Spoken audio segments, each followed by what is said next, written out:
Welcome friends, আমি Sumanta. Edtech tutorial চ্যানেলে তোমাদের সকলকে স্বাগত। এই মুহূর্তে একটু গুরুত্বপূর্ণ আপডেট নিয়ে তোমাদের সঙ্গে হাজির হয়েছি।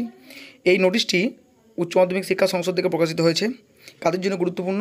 যারা এই বছর উচ্চ মাধ্যমিক পরীক্ষা দিয়েছো এবং তাদের রেজাল্ট বেরিয়েছে, যারা পিপিএস বা পিপিআর করেছো তাদের জন্য।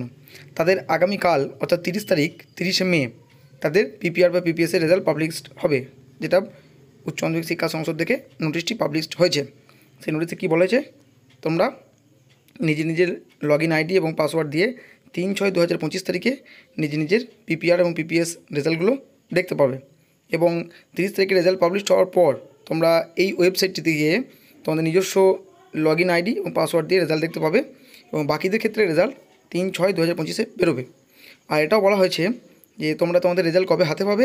স্কুলগুলিকে তোমাদের পুরনো রেজাল্ট জমা দিতে হবে এবং স্কুলগুলি সেই রেজাল্টগুলি নিয়ে আগামী 5ই জুন নিজ সংসদ অফিসে গিয়ে সেই পুরনো রেজাল্টগুলি দিয়ে নতুন রেজাল্ট নিয়ে আসবে এবং তোমরা হাতে পাবে। এই ছিল আজকের আপডেট। সঙ্গে থাকার জন্য ধন্যবাদ। ভালো থাকবে, সুস্থ থাকবে।